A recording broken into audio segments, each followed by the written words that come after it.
Um filme com muita coisa para se pensar, para se interpretar, para refletir, para discutir. Um filme bem diferente dos trabalhos anteriores desse mesmo diretor, mas nem tanto assim. Vamos entender melhor o que aconteceu nesse filme, o que significa tudo isso e também o que a gente pode levar depois desse filme. Bowl Tem Medo, filme de terror psicológico e comédia, o que é bem difícil de definir, dirigido e escrito por Ari Aster. Na história nós acompanhamos Bowl, um homem paranoico que antes de viajar para visitar sua mãe, começa a tomar um remédio psiquiátrico que estremece completamente a sua realidade, que já é desafiadora, o que vai transformar o seu plano simples de visitar sua mãe em uma aventura insana e surreal. Eu vou separar esse vídeo em dois momentos. Primeiro eu vou falar dele sem spoilers, para quem ainda não assistiu poder ver o filme tranquilo, poder assistir o vídeo também. E mais pra frente eu vou fazer uma parte com spoilers, vai ser bem avisado aqui no vídeo e também vai estar na marcação dos capítulos aí na linha do tempo do vídeo, porque esse é um filme que provoca isso. Ele tem muita coisa para interpretar, seja com a trama ou não, e eu quero falar disso com vocês que já assistiram na parte com spoilers. Então vamos lá. Finalmente a gente tem um filme novo do Ari Aster, esse diretor que eu considero pacas, que foi o responsável aí por alguns dos filmes de terror mais relevantes dos últimos tempos, que foram Midsommar e Hereditário, que é um dos meus filmes de terror favoritos da vida. E se você já viu Midsommar e ficou surpreso com a maluquice desse filme, meu amigo, você não sabe o que te espera aqui, porque eu não estava preparado para isso. Para as 3 horas de doideira frenética, sem parar, cabeça fritando e... Nossa senhora, parecia que eu tinha tomado um negócio. E como eu posso explicar o que é a loucura desse filme para vocês? O nosso protagonista aqui, o Bowl, ele é uma pessoa que claramente tem problemas aí que precisam da ajuda de psicólogo e psiquiatra para lidar. O filme já começa com ele ali numa sessão de terapia e o cara ali passa um remedinho novo para ele tomar, né, que teoricamente é um remédio bem seguro, mas que ele deve tomar com água aí, porque senão pode acontecer alguma coisa. Só fala isso, não fala o que pode acontecer. Mas antes dele tomar o remédio, no caminho da terapia para casa, a gente vê que o lugar que ele mora ali já é uma loucura. É gente brigando, roubando, coisa pegando fogo, né? 1 milhão de coisas acontecendo ao mesmo tempo. E ele, obviamente, fica muito afetado por isso. Só que conforme o filme vai desenrolando, a gente começa a perceber que, na verdade, talvez aquilo tudo seja só a forma que ele enxerga o mundo e não realmente a realidade. A gente assume ali que a gente tem a perspectiva do Bowl, que ele é o protagonista, mas todos aqueles exageros e situações absurdas parecem ser também um reflexo da forma como ele enxerga o mundo. O que eu vou me aprofundar mais pra frente aqui na parte com spoilers, e a partir disso o personagem embarca numa espiral de situações completamente inusitadas para conseguir visitar a sua mãe, em tese. Se eu puder comparar para explicar esse filme, ele tem o mesmo sentimento eufórico e angustiante do filme Mãe, do Aronofsky, que eu também já tenho vídeo aqui no canal, só que com um toque de humor bem sombrio, e esse humor é usado aqui para fazer a gente achar graça de coisas que a gente não deveria, ou que não seria de bom tom, mas que o roteiro escreve bem para funcionar ali dentro do contexto do filme, pelo menos na maior parte do tempo. Que é muito legal de ver vindo do Ari Aster, que sempre fez filmes pesados e densos, aqui fazendo uma comédia, né, mas não deixando de ter essa intensidade também dos seus trabalhos anteriores, que está se tornando uma marca dele. E não foi só pela atmosfera do filme que eu citei o Mãe. Aqui a gente tem também assuntos sobre maternidade,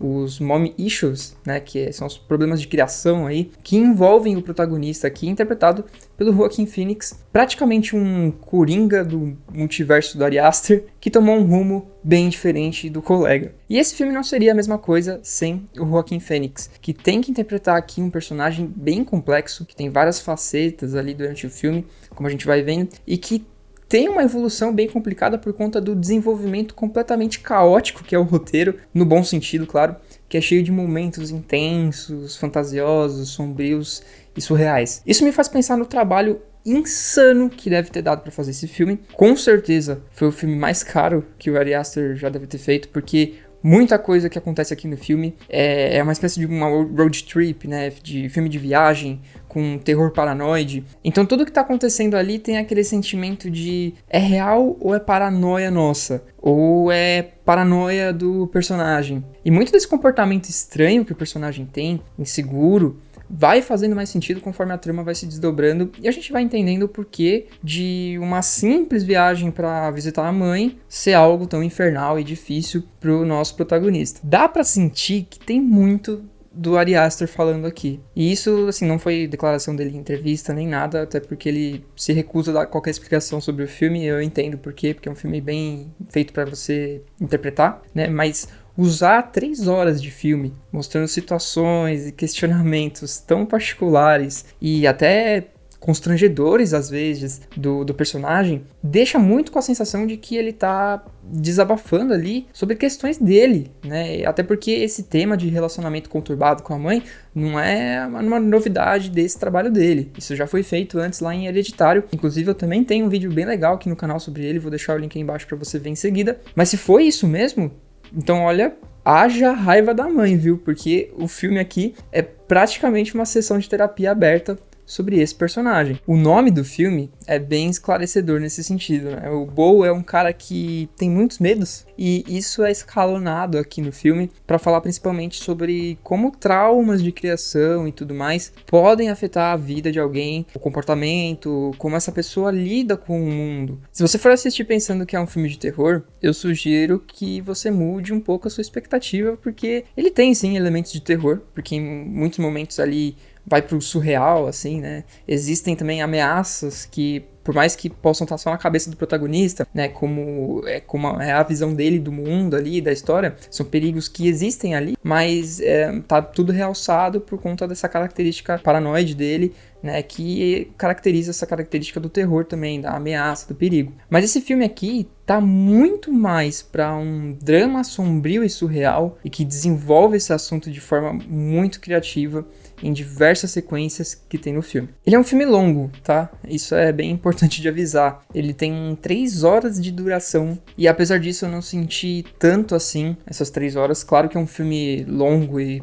você vai sentir a duração dele, mas o que eu quero dizer é que na maior parte do tempo tá acontecendo coisas tão imprevisíveis ali na trama que isso motiva a nossa atenção como espectador. Porém, também tem alguns momentos ali que eu achei mais extenso do que precisava. Tem toda uma sequência ali no meio do filme que é bem fantasiosa e lúdica, assim, que é uma sequência feita em animação. E visualmente é um trabalho fantástico, mas é uma parte bem mais longa do que precisava, porque a gente entende rápido onde ele quer chegar com aquela cena e o filme continua dando volta naquilo, sabe? Parece que aquilo era uma ideia que o Ari Aster queria muito colocar no filme e talvez por isso que ficou tão extensa, né? Porque ele quis que saísse do jeito que ele imaginou, mas talvez não precisasse ser tão longa. E apesar de ser um filme que faz a gente pensar e refletir bastante, tem momentos que a gente já entendeu certas coisas e o filme fica voltando em alegorias pra falar a mesma coisa. E isso estende um pouco o filme mais do que precisava. Como eu já falei 1 milhão de vezes, o filme é uma loucura e na maior parte do tempo funciona muito bem para trazer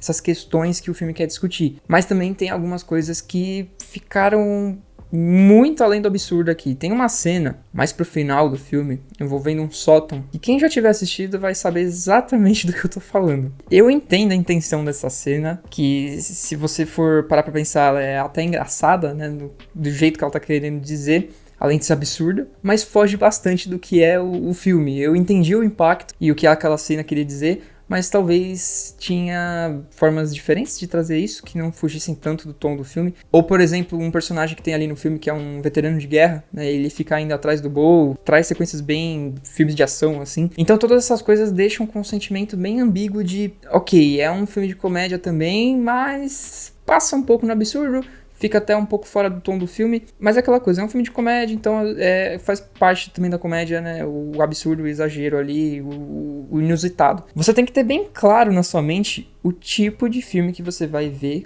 quando for assistir esse aqui. É um filme extremamente alucinante, engraçado e triste ao mesmo tempo.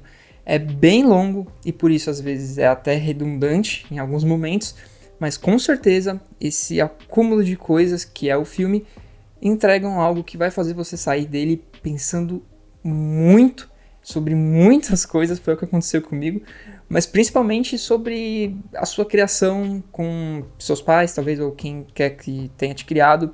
Talvez se você tiver questões aí com isso, o filme vai te afetar bastante. E ele tem muito o ar, sim, de ser um desabafo desenfreado e frenético do Ari Aster. Eu gostei bastante desse filme, apesar de não achar que ele é perfeito. Tem essas questões da duração e das redundâncias que eu comentei, mas num todo é um filme muito criativo, um excelente trabalho do Joaquin Phoenix no papel e principalmente que cumpre bem o seu objetivo, que é de provocar uma reflexão sobre o que ele está falando, e isso com certeza é algo que vai acontecer se você estiver disposto a encarar esse filme. Então, por tudo isso, eu vou dar para Bold Tem Medo uma nota 8. Então essa foi a parte sem spoilers. Daqui pra frente eu vou me aprofundar mais nas interpretações do filme, que eu sei que muitos de vocês vieram aqui porque queriam saber. E se você for continuar aqui no vídeo ou não, aproveita para curtir e comentar aqui nesse vídeo e se inscrever no canal se você não é inscrito, porque aqui tem críticas de filme toda semana. Então a partir de agora, vamos entender melhor esse filme e conversar mais sobre ele aí nos comentários. Bom, eu vou começar falando ali do início, né, que eu acho que a cena de abertura ela é bem legal, porque é uma sequência onde a gente vê o Bo nascendo, literalmente saindo da mãe dele, e isso é muito importante para dizer ali pra gente, não só sobre o vínculo que o filme vai focar durante a trama, que é essa ligação do Bo com a mãe, mas também de que a perspectiva ali do filme vai ser a partir do ponto de vista dele, o que fica bem claro ali, né, do ponto de vista da câmera que eles estão utilizando. E depois, durante o filme, essa cena vai fazendo cada vez mais sentido, porque a gente vê o começo dessa relação abusiva. Ele nasce, mas ele não chora de imediato, né, o que é comum às vezes, né, quando um bebê nasce, mas a mãe dele fica desesperada, gritando, perguntando por que ele não tá chorando, e ele só vai chorar depois que o médico dá um tapa. Isso é uma questão que volta várias vezes depois durante o filme, porque o Bo é um cara muito inseguro, e muito disso veio por conta da criação da mãe dele, né, como a gente vai vendo, mas por conta disso, ele tá sempre perguntando para as pessoas o que ele deve fazer, como se ele sempre precisasse da aprovação ou sempre de um impulso de alguém para tomar uma atitude. E nessa cena que ele nasce e leva o tapa, é meio que isso, né? É o médico dizendo para ele, agora você tem que chorar. E não só disso, mas também de uma pressão ali que existe da expectativa da mãe dele sobre o Bo, porque a gente vê várias vezes depois no filme que ela fica sempre dizendo pro Bo que o que ele tá fazendo é errado, ou que ele não pode fazer alguma coisa, senão ele vai ter uma consequência catastrófica. E essa expectativa dela, que é sempre jogada em cima do Bo, é o que vai desenvolvendo essa ansiedade gigante do personagem, que nunca sabe exatamente o que fazer e que sempre acha que tudo que ele tá fazendo tá errado, porque é isso que a mãe dele ensina pra ele. Depois, quando passa a cena da terapia, né, lá logo no começo, lá com o psicólogo, o Bo vai pra casa dele e aí que é mostrado de uma forma bem explícita como o Bo enxerga o mundo, né? Tudo é uma ameaça gigantesca, tem coisa pegando fogo na rua, a rua dele tá uma loucura, é assalto, tem um cara que dá facada nos outros, ou pelo menos é isso que ele acredita, né, que tá na cabeça dele. E aí que a gente começa a entender que a realidade dele ali pode sim ser perigosa, porque dá a entender mesmo que aquele lugar que ele mora é um lugar perigoso, mas que muitos dos absurdos que estão acontecendo ali em cena vem do jeito que ele enxerga o mundo, porque ele é paranoico, então tudo parece uma ameaça muito maior do que a realidade. E o Bo é tão inseguro e paranoico nesse sentido que quando ele perde as chaves do apartamento, ele não consegue mais sair de casa para ir visitar a sua mãe e acaba perdendo o voo. Daí tem uma cena muito legal, inclusive, que é ele ligando para a mãe, falando que perdeu o voo, que é aí que se concretiza já no início muito bem essa relação que eu comentei, de que ela mostra que tá muito desapontada com o Bo porque ele não vai mais conseguir visitar a mãe e, poxa, coitado, a gente vê ali, né, que é uma coisa que tá fora do controle dele, ele perdeu a chave, ou roubaram, ele esqueceu onde deixou. E a gente sente muito isso no filme, essa empatia pelo personagem, que a gente vê que tá se esforçando ali, ele tá tentando, mas que na percepção paranoica dele de realidade, das situações ali que ele vive, ele não consegue agir de uma maneira que ele consiga lidar com tudo aquilo. E logo depois disso, o Bo recebe a informação de que a mãe dele morreu, né, de uma forma muito trágica, caiu um lustre na cabeça dela, tá até difícil de identificar o corpo, né, pelo que falam pra ele, e é aí que a culpa dele vem ficando cada vez mais forte, porque ele fica com aquele sentimento de, poxa, e se eu tivesse ido, né, se eu poderia ter feito alguma coisa, aquela coisa que sempre acontece no luto, né, que a gente acha que a gente poderia ter feito alguma coisa pra evitar, mas que na verdade a gente não podia não, né? E a gente vai descobrir depois que tudo aquilo foi mentira, né? Foi uma manipulação da mãe dele. E não fica claro se ela fez isso porque ela era uma pessoa super importante e tinha poder suficiente pra fazer isso e sumir do mapa, né? Viver uma vida tranquila, ou se ela fez isso pra chamar a atenção do Bo, pra fazer ele sentir culpa. Mas de toda forma, agora ele tem que ir lá pro velório. Inclusive, era um pedido da mãe dele que ela só fosse enterrada com os votos dele lá. Inclusive, essa questão da culpa, e aí é a interpretação minha, tá? Tudo que eu tô falando aqui é a interpretação minha, vocês podem discordar ou concordar aí nos comentários. Mas tem várias cenas que a gente vê que o Bo tem uma santinha ali que ele carrega com ele. E isso é uma alegoria interessante porque a culpa é um sentimento muito utilizado por religiões, né? Principalmente pelo cristianismo. Se você fizer tal coisa, você tá pecando, né? Vai existir uma punição divina. Então é criado esse sentimento para as pessoas seguirem ali o que as demandas, as normas da religião falam, né? E isso é muito parecido com o que a mãe dele faz com ele. Ela tá sempre desaprovando o que ele quer fazer, sempre limitando a liberdade dele. E uma das primeiras partes do filme que exemplifica isso pra gente é aquela parte onde mostra a infância do Bo. E ele tá num cruzeiro com a mãe dele. E lá ele conhece uma garotinha que ele se apaixona, né? Ela também se apaixona por ele. E ela vai embora depois dizendo pro Bo esperar ela, né? Que eles vão se rever um dia e tal e tudo mais. E fica aquela coisa bem melosa, dramática, romântica. E a gente vê depois que ele realmente espera, né? Mas não só por cumprir essa promessa, mas porque a mãe dele conta pra ele que o pai dele morreu quando ele estava sendo concebido, né? No momento ali do vamos ver, que ele morreu na hora que ele teve um orgasmo. E que, por conta disso, o Bo nunca deveria se relacionar com alguém, porque ele poderia morrer também, porque isso já tinha acontecido também com o avô dele e tudo mais. O que mais pra frente no filme a gente vê que era muito mais uma forma de fazer com que o Bo não saísse dos braços dela, né? Uma coisa possessiva e tudo mais, né? Que se ele não se relacionasse com alguém, ela poderia ter o Bo sempre sob controle, né, e impedindo que ele se revoltasse contra a mãe, coisa do tipo. E por conta disso, tem até uma piada no filme que as bolas dele tão gigantes porque ele é um cara de, sei lá, 40 anos que ainda é virgem por conta dessa paranoia criada na cabeça dele. Depois, né, de tudo isso aí no começo do filme, o Bo vai parar na casa das pessoas que atropelam ele na rua, né? Ele sai correndo ali num surto. E é uma família bem esquisita ali da casa, né? Que as pessoas que socorrem ele do atropelamento, que são as mesmas que atropelaram. Porque a família, assim, o marido é um cirurgião. A mulher, ela mostra, tá querendo ajudar muito ele, né? Quase como se fosse uma enfermeira. Tem uma filha lá que é completamente lelé das ideias. Obriga ele a fumar né? Uma coisa que é muito perigosa pra quem tem problema psiquiátrico. A bad trip vem forte. Inclusive, esse filme é um bom exemplo de bad trip. E essa parte eu não sei se realmente tem uma alegoria ou interpretação maior assim. Mas pesquisando depois na internet, né? Que as pessoas estavam discutindo sobre o filme, eu vi pessoas falando que aquela casa e aquela família, na verdade, seria um Bo num hospital, né? Porque ele foi parar ali porque tinha sido atropelado na rua e esfaqueado lá pelo cara da rua dele que ele tinha medo. E que, na verdade, ele enxergava o hospital ali como uma casa. E o marido ali era um médico, a esposa era enfermeira, o filho lá, que é o veterano de guerra lá, pode ser um segurança do hospital. Eu acho que até faz sentido essa interpretação, mas pra mim faz mais sentido, né? E foi a minha interpretação com um casal ali que tá tentando encobrir que tinha atropelado alguém mesmo, porque lá nos Estados Unidos tudo é motivo pra processo. Então se você atropela alguém, isso pode dar muito ruim. A mãe dele é alguém importante também, né? Então eles estavam meio que fazendo aquilo pra não deixar virar uma situação pior pra eles, né? Enfim, o Bo foge da casa e ele vai parar no meio da floresta, onde ele encontra uma mulher pra quem ele vai pedir ajuda, e ela é de um coletivo de teatro itinerante que vai se apresentar ali na floresta e convida ele para assistir a peça. Nessa parte é onde tem a sequência em animação que eu comentei mais cedo. Ela é muito longa, é onde a gente vê ali uma fantasia do que teria sido a vida do Bo sem as interferências que ele sofreu, né? Se ele tivesse decidido mais as coisas por ele, né? Se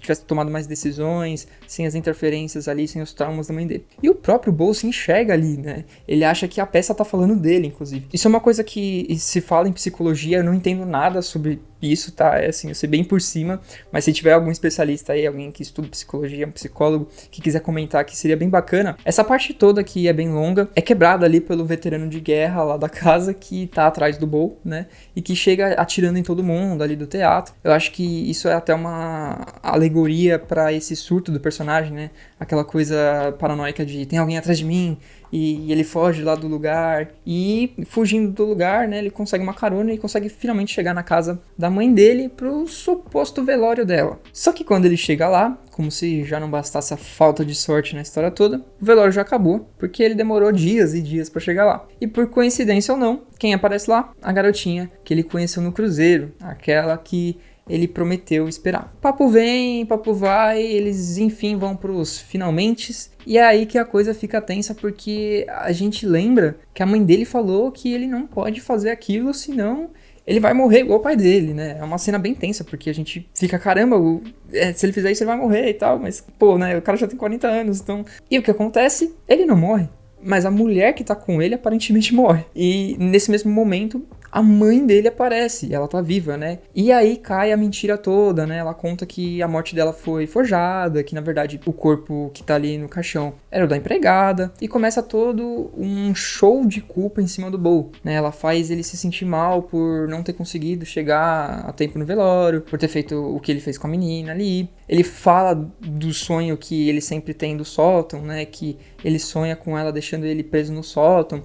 Bem aquela coisa de prender a pessoa, né, e tal. E aí ela mostra o sótão pra ele, né, ela deixa ele subir pra ver o que realmente tem lá. E a gente vê o que ela diz ser o pai do Bo, que é um órgão genital masculino monstruoso, assim, aquela cena completamente absurda de bizarro. Eu não sei se tem realmente algum significado além do bizarro essa cena, mas eu interpretei aquilo como uma representação de que o pai dele foi ausente, que a única ligação do Bo com o pai foi ter saído daquele negócio ali que gerou ele. Até eu fiquei pensando depois que essa coisa da mãe falar que o pai dele morreu, é porque o cara sumiu depois de ter feito o Bo, né? Então o negócio ali é meio que uma alegoria da forma monstruosa que é aquela ideia construída na cabeça do protagonista sobre o pai, ou até a própria mãe mesmo, né? Como ela fala disso sobre o pai. E numa explosão de raiva do Bo ali, de descobrir que tudo aquilo era a mãe dele manipulando ele, e que inclusive até o psicólogo, que ele confiava muito, estava envolvido nisso tudo, ele acaba matando a mãe, enforcando ela, né? Mas a gente vê que foi por pouco tempo ali enforcando pra ele ter realmente matado a mãe, mas mesmo assim ela cai no chão como se tivesse morrido. Parece até meio encenado, assim, a gente fala, pô, ela tá fazendo isso pra, né, ele sentir culpa. Daí, desesperado com tudo que tá acontecendo, ele sai correndo de novo e pega um barquinho a remo ali que tá moscando e começa a remar meio que sem rumo. Nessa hora a gente pensa, bom, ele tá finalmente livre da mãe ou ele vai pra sempre tá condenado com aquela culpa das coisas que ele fez? E é justamente as duas coisas que acontecem no final do filme, onde tudo ali se transforma num julgamento do Bo por ter matado a mãe. E essa é a outra parte do filme que eu achei redundante, assim, em questão de tempo, porque aquilo ali é uma representação do sentimento de culpa que ele tá sentindo. A gente vê ali flashbacks de várias coisas que ele fez, né, durante a vida e que usam pra acusar ele de ser uma pessoa ruim e tudo mais. E a mãe dele fazendo ele se sentir mal, porque tudo que ela fez pra ele é pro bem dele, porque ela ama ele, né? Bem aquela coisa de gente abusiva, né? Tô fazendo isso pro seu bem. Até que no final, o barco explode, vira de ponta cabeça, com ele preso no barco, e o Bo morre afogado. E aí sobem os créditos do filme. O filme acabou. Esse final, pra mim, é como se toda aquela culpa que o Bo sente tivesse matado ele. Até como se ele mesmo tivesse feito aquilo, sabe? Tivesse tirado a vida. Porque numa cabeça como a dele, onde a gente vê durante o filme todo que a percepção da realidade dele tá distorcida, aquilo tá sendo mostrado pra gente como se tivessem matado ele. Mas na verdade, aquilo é uma representação de como a culpa matou o Bo. E essa mensagem do filme é muito forte e deixa essa mensagem sobre como a criação e problemas, né, parentais aí com a mãe, com o pai, podem afetar alguém, principalmente alguém como ele, né, que tem esses problemas, e como isso leva a esses tipos de consequências tão desastrosas. Mas agora eu quero saber de você, qual foi a sua interpretação do filme? Comenta aí que a gente tem muito do que conversar sobre ele. E dá uma olhada também nesses vídeos aqui sobre esses filmes que eu acho que você pode gostar. Eu sou o Caio de Aquino Esse é o Sessão Comentada, aqui tem críticas de filme toda semana, então se inscreve aí e ativa as notificações para não perder. E manda o canal pros seus amigos, porque isso ajuda muito o canal a crescer. E é isso.